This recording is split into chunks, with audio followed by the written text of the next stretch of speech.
For the last decade, we've seen how environmental issues, good governance, diversity has started becoming included in the integrated financial reports of companies. And the reason is because all of those factors are seen as material to the long-term profitability and growth of companies.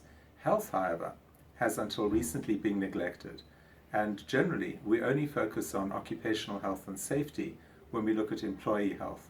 We never focus on the consequences of products and services of companies for the health of populations. What this report tries to do is to first of all make the case for why it's time for health to be included in the integrated reports of all companies. Secondly, it actually starts providing evidence of why we need to do it with a great deal of urgency with regard to the health of employees, given that they are major drivers of productivity, morale, and retention. It also starts giving a very strong hint about the value of doing it in terms of measuring the impact of products and services on the health of populations, something that we think will evolve.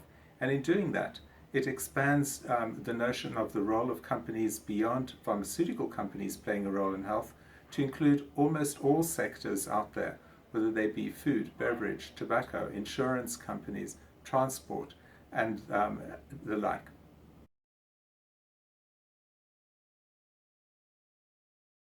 The first set of stakeholders for whom these type of reports will be critical are the C-suite folk, the CEO, the Chief Financial Officer, and their team, because this will provide valuable management information on what is truly material to their long-term profitability, the health of their employees, whether they are devoting enough time and money to prevention and health promotion, and to the consequences of their products and services.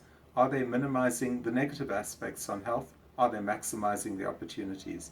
Second of all, we know that the investment community, asset managers, and the major stakeholders and shareholders of companies look to this kind of information to decide, is this a good company?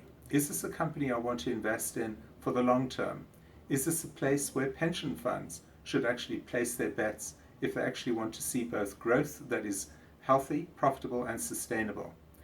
Increasingly, we also see that a final group includes consumers. Consumers are starting to judge whether they actually use the products and services of companies on the basis of the environmental impacts. Now it's time for them to see and demand those companies address health impacts as well. Overall, when all of these different groups work together, we see that companies benefit in terms of increased profitability while their companies have positive impacts on the health of populations.